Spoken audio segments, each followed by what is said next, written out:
Hey, welcome to Pass or Play. So the movie is Love in the Villa, currently streaming on Netflix.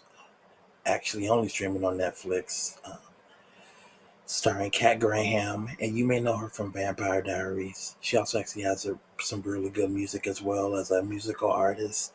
There's also Tom Harper from Umbrella Academy, if you're also familiar with that show on Netflix as well.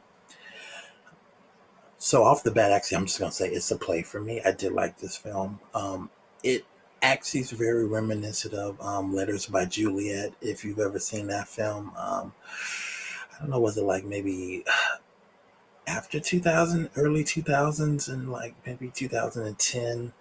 Um, and also, I mean, it's also like a Hallmark film too. So if you either like Letters to Juliet or you're a big fan of like romantic comedies or you like a Hallmark film, I mean, this movie is basically in that vein, more or less.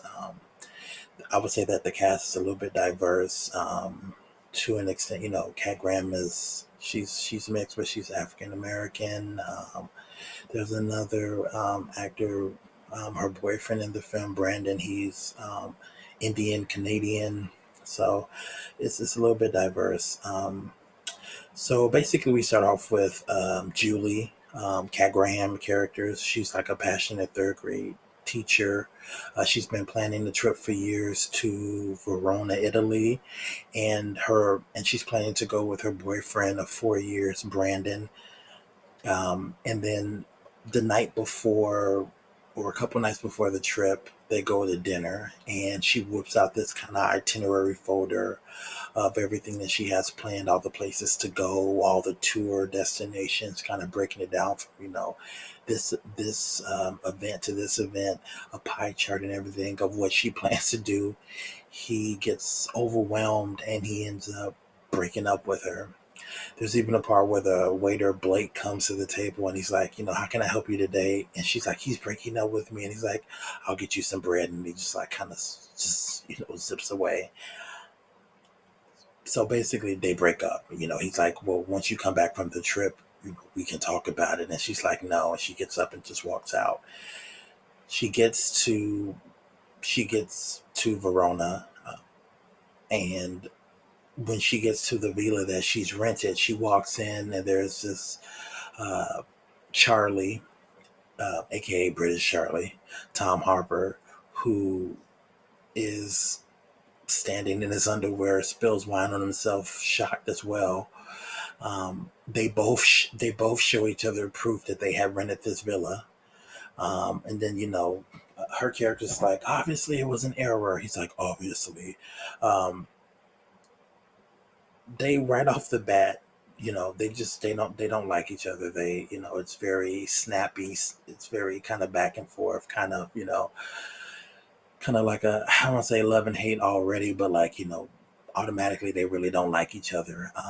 He's not sympathetic to the fact that she booked the same villa that he has, and he's just not empathetic about it. And I guess he's been booking that villa for over 6 years or something. It says in the film, and she's just not. She's like, this is not going well. And so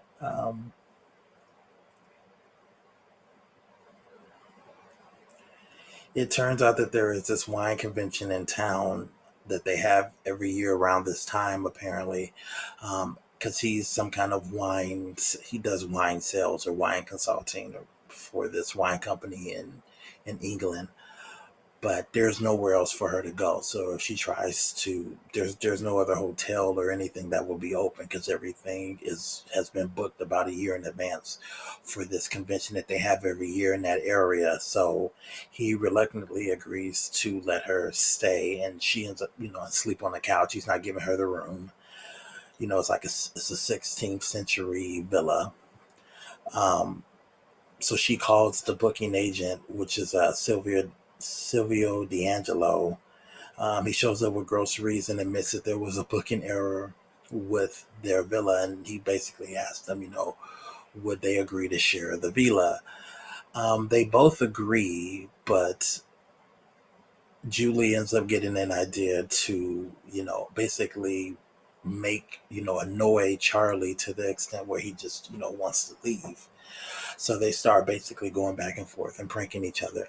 I don't want to give away any of the pranks or kind of go into the details. To me, they are funny. I just, I feel like when I say it's a play, I don't want to tell you the whole plot of the film. I think it takes away from the experience of just going to see the film for yourself. But the pranks to me are funny.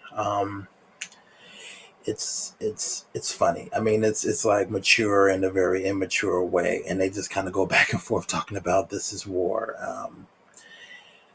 And so, after this, after the pranks kind of go, they go kind of far. They kind of go into a truce, and of course, they start getting to know each other, and they stop, necessarily fighting as much. They kind of let their guards down, you can say.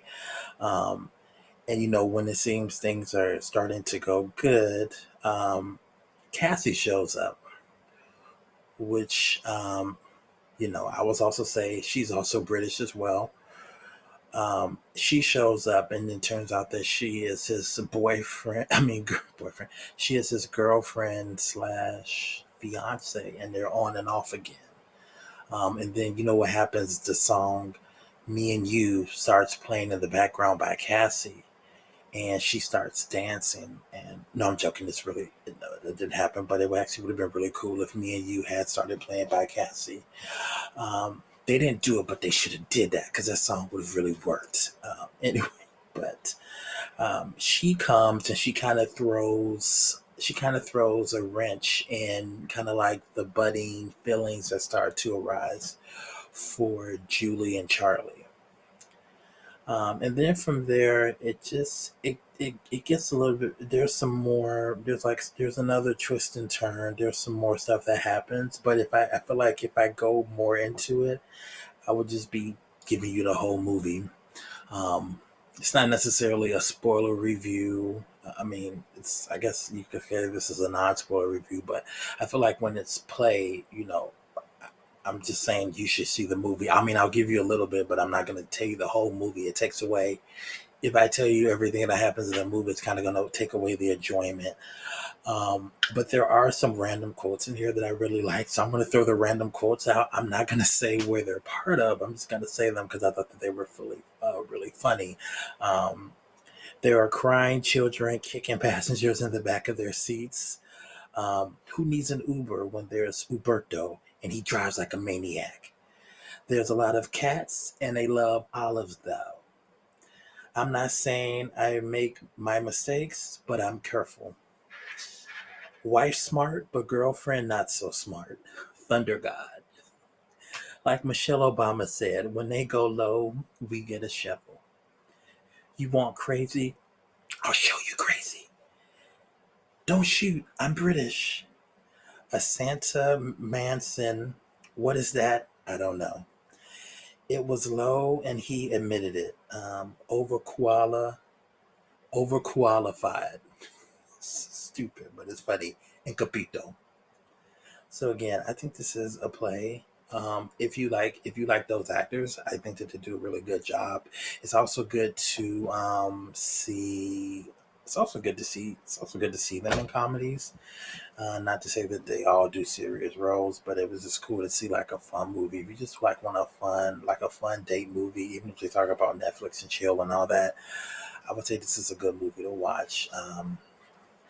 It's currently streaming on Netflix, so I would say go watch it. If you have any comments, do it below. Please like and subscribe. If you like it, subscribe. I'm trying to grow my channel. Thank you.